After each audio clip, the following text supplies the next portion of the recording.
Dear students, this is your worksheet number 36, dated 24th February.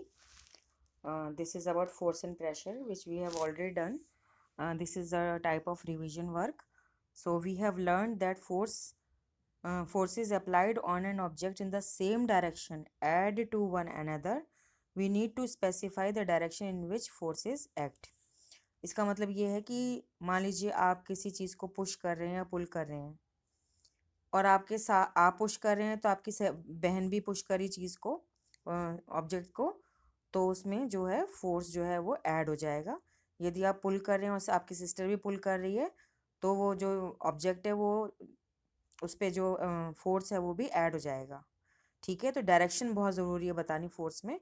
यदि आप push कर रहे हैं और आपकी सिस्टर जो है पुल कर रही है तो भी बेटा ऐड होएगा। देखो डायरेक्शन देखो, आप पुश कर रहे हैं चीज़ों को, सिस्टर पुल कर रही है, तो भी फोर्स ऐड होएगा। If you are pushing and your sister is also pushing but in the opposite direction, तो फोर्स जो है वो माइनस हो जाएगा, उसमें जिसका फोर्स ज़्यादा होगा उसकी तरफ मूव करेगी। तो ये बेटा प्रैक्टिकल करके देखेंगे, आप एक्टिविटी करके देखेंगे। ठीक है, now let us read more. A force applied on an object can change its speed if the force is in the direction of motion, the speed of object increases. इसका मतलब ये है कि आपने बॉल को धक्का दिया या आपने बॉल को पुश किया और फिर आपकी सिस्टर आई, उसने भी उस बॉल को आगे पुश कर दिया इन द सेम डायरेक्शन, तो स्पीड ऑफ ऑब्जेक्ट इंक्रीज हो जाएगी। Do the activity and see it for yourself. If force is in the direction opposite to the direction of motion, मान लीजिए आप और आपकी सिस्टर आमने सामने खड़े हुए हैं, you are standing opposite to each other, और your sister pushed ball towards you और आपने उसको पुश किया, तो it will go towards your sister, तो डायरेक्शन ऑफ मोशन अपोजिट हो गई। Then it results in the decrease in the speed of the object. ठीक है, for example a goalkeeper dives और jumps to save the goal. ये देखेंगे, the force applied by him can stop और deflect the ball, saving a goal being scored. तो जैसी ball को गोल में पुश किया तो गोलकीपर ने उसको हाथ से रोकने की कोशिश करी, तो क्या होगा कि बॉल की डायरेक्शन भी चेंज हो जाएगी, बॉल की स्पीड भी कम हो जाएगी, और बॉल की जो डिफ्लेक्ट मतलब वो पिचक सकती है, दूसरी तरफ जा सकती है, ये मतलब है। On the other hand, in order to move a tire faster, it has to be pushed repeatedly, which means that force has to be applied in the direction of motion of an object. ये boy है, it is pushing a wheel. So if he wants to increase the speed, he will have to continuously hit the tire. तो repeatedly क्या मतलब है कि बार बार उसको push करेगा तो उसकी स्पीड इंक्रीज हो जाएगी। ठीक है, now let us read about this box. A change in either the speed of an object or its direction of motion or both is described as change in state of motion. दोबारा पढ़ेंगे, अगर speed में change आ जाए या उसकी direction of motion में change आ जाए object की, तो उसको हम बोलेंगे change in state of motion, या दोनों हो जाए या कोई एक हो। ठीक है, इधर ऑफ द वो है। ठीक है बेटा, तो अब आगे पढ़ते हैं। There are also some situations in which objects are not free to move. इसका मतलब ये है कि ऑब्जेक्ट मूव नहीं कर पा रहा है, जैसे अलमारी रखी हुई है, जब तक आप उसको पुश या पुल नहीं करोगे वो नहीं होगी। ये जैसे इन्होंने आटे का एग्जाम्पल दिया, for example pressing a lump of dough with hands और rolling a ball of dough to make chapati. The application of force in these cases leads to the change in shape of an object. बेटा यहाँ shape, हाँ shape of an object. ठीक है, तो वो round से flat हो गई, शेप चेंज हो गई उसकी।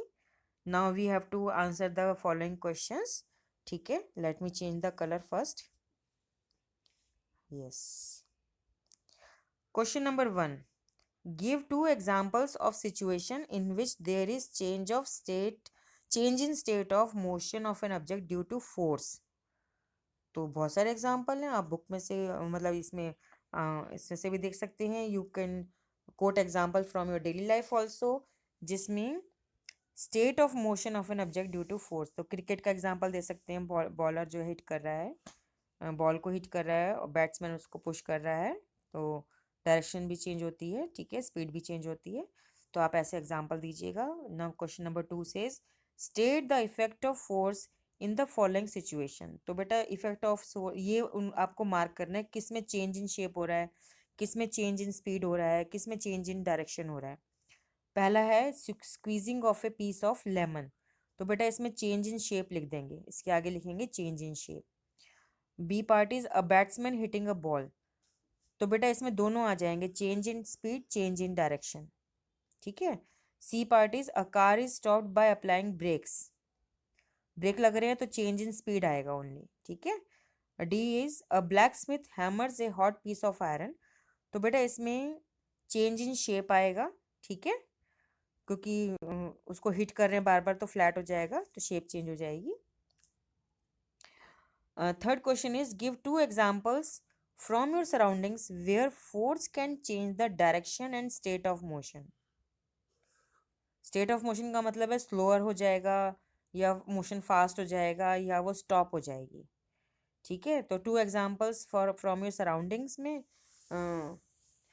तो if you are playing in a park, तो उसमें से कोई एग्जांपल दे सकते हैं, example from playing football, playing cricket, और आप अपने घर में सिस्टर के साथ खेल रहे हैं, you are playing with the toy car, you are playing with toy elephant. तो कोई भी टॉय एनिमल है तो उसको आप मूव कर रहे हैं, कुछ भी एग्जांपल वहाँ से आप उसको देंगे, उसको करेंगे, ठीक है। Now let us read about question number 4। Question number 4 is what happens होना चाहिए बेटा, what happens if applied force is in the direction opposite to the direction of motion. मतलब ये है कि आपकी सिस्टर ने आपकी तरफ बॉल फेंकी और आपको लगा कि वो बॉल आपके मुंह पे लगेगी, तो आप उसको रोकने के लिए हाथ आगे बढ़ाते हैं, तो अपोजिट डायरेक्शन में आप पुश कर रहे हो ना, तो व्हाट विल हैपन। तो इसमें आप लिखेंगे, फर्स्ट पॉइंट लिखेंगे the direction of ball will, direction of the motion of object will change, the speed of object will change, the object can stop। तो ये तीनों बातें लिखनी है। एंड आई होप कि you are protecting yourself and your family members from COVID. You must be washing your hands with water and soap regularly, and wearing mask whenever you are going out and maintaining the social distancing, ठीक है बेटा। तो I am hoping for the best.